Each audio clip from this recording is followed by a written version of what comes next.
Senior IPS అధికారి అయినటువంటి PV Sunil Kumar గారి మీద ప్రస్తుతం ఆంధ్రప్రదేశ్ ప్రభుత్వం క్రమశిక్షణ చర్యలకు ఉపక్రమించింది. గడిచిన వైఎస్ఆర్సీపీ ప్రభుత్వంలో అగ్నిమాపక శాఖ డీజీపీగా ఉన్నటువంటి ఈయన అనేక రకాలైనటువంటి ప్రభుత్వ ఉల్లంఘనలకి దారితీశారని చెప్పేసి, అందులో భాగంగా అనుమతి లేకుండా విదేశీ పర్యటనలు చేశారన్న నేపథ్యంలో ఈ యొక్క చర్యలైతే తీసుకుంది. ఇదే అంశానికి సంబంధించి పూర్తి వివరాలు తెలుసుకుందాం. మనతో ఉన్నారు సోషల్ యాక్టివిస్ట్ శ్రీలీల గారు. మేడం నమస్కారం అండి. నమస్తే. పివి సునీల్ కుమార్ గారు సీనియర్ ఐపీఎస్ అధికారి.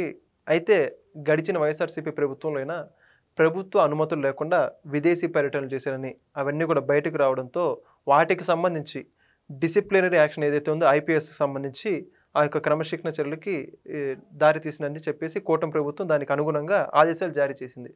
అయితే ఇప్పటికే ఈయన మీద దాదాపుగా 1 నుంచి 2 కేసులు నమోదైన పరిస్థితి.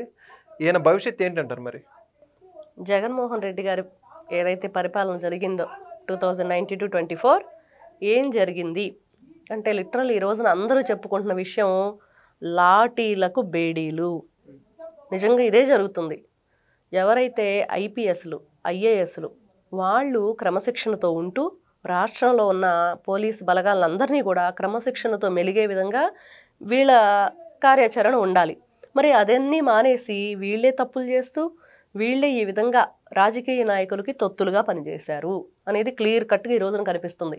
ఎందుకంటే ప్రతి ఒక్కరికి రిమాండ్లో ఉండటం, అదేవిధంగా సస్పెన్షన్లు, వాళ్ళ మీద భయంకరమైన కేసులు, పిఎస్ఆర్ ఆంజనేయులు గారు, కాంతిలాల్ టాటా కానివ్వండి, అదే విషయాలు గున్ని కానివ్వండి, వీళ్ళందరూ ఇంత స్థాయిలో ఉండి ఈ దిగజారిపోయిన వ్యవహారాల్లో ఎందుకు వీళ్ళు తలదూర్చారు అంటే కేవలం తాడేపల్లి ప్యాలెస్లో మీటింగ్ జరిగింది. ఆ మీటింగ్లో వీళ్ళందరూ హాజరయ్యారు. అదేవిధంగా వాళ్ళు మేమున్నా మీ వెనక చూసుకోండి అని కొంతమంది మెయిన్ పర్సన్స్ అక్కడ వాళ్ళు చెప్పారు కాబట్టి వీళ్ళు ఈ విధమైన చర్యలకు పాల్పడ్డారు అనేది.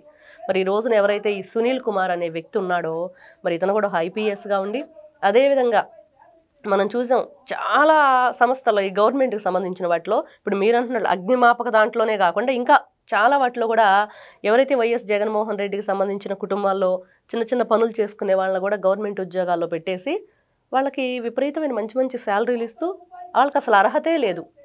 మరి అదేవిధంగా ఇతను విదేశాలకు వెళ్ళేటప్పుడు ఒక పర్మిషన్ తీసుకోవటం, మరి నేను ఇక్కడికి వెళ్తున్నాను, ఇన్ని రోజులు ఉండి ఇన్ని రోజుల తర్వాత వస్తానని గవర్నమెంట్కి ఏదైనా ఒక సంజాయిషి అనేది ఉంటుంది. అది ఏమీ లేకుండా ఇతనికి ఫస్ట్ వీళ్ళు బాధ్యతగల పోలీసులుగా ఉన్నప్పుడు మరి వీళ్ళ ఏదైతే కర్తవ్యం నిర్వహించాలి అనేది లేకుండా మరి ఈ రోజున వైఎస్ఆర్సీపీ ప్రభుత్వం అధికారంలో ఉంది, మా ఇష్టం వచ్చినట్లు మేము ఎలాగైనా ప్రవర్తిస్తాము, ఏ విధంగానైనా ఉంటాము, మా ఇష్టం అన్నట్లు ప్రవర్తించారు. ఈ రోజున ఏం జరుగుతుంది? అధికారంలోకి కూటమి ప్రభుత్వం వచ్చిన తర్వాత ఏది విచక్షణారహితంగా చేసిన వీళ్ళ విధ్వంసం ఏదైతే ఉందో మరి కాకి బట్టలు ఈ రోజున ఏ విధంగా తలదించుకునే విధంగా వీళ్ళు ప్రవర్తించారు అని అంటే కాదంబరి జత్వాని కేసే చూస్తున్నాం. ఒక ఆడపిల్లని తీసుకొచ్చి ఎన్ని విధాలుగా ఇబ్బంది పెట్టారని. మరి ఈ సునీల్ కుమార్ అనే వ్యక్తి మరి రఘురామకృష్ణరాజు గారి కేసులో ఎంత భయంకరమైన టార్చర్ అతనిది, కస్టోడియల్ టార్చర్ చేశారు. అసలు ఇంకా లిటరల్లీ అతను ఒకటే ఏదైతే ఆ రోజున అతన్ని ఇబ్బంది పెట్టారో ఆయన్ని, ఆ ఇబ్బంది పెట్టిన వాళ్ళందరికీ కూడా నిజంగా పాపం పండింది కాబట్టే ఆయన బ్రతికి బట్టగట్టారు అనేది ఈ రోజున మనం చూస్తున్నాం. ఆయన ఎన్నో సందర్భాల్లో చెప్పారు. రఘురామకృష్ణరాజు పదే పదే ఎన్ని విధాలుగా అతను గుండెల మీద కూర్చొని కొట్టడం దగ్గర నుంచి అసలు ఎవరైతే తులసిబాబు ఉన్నారో అతనికి ఏం సంబంధం అండి?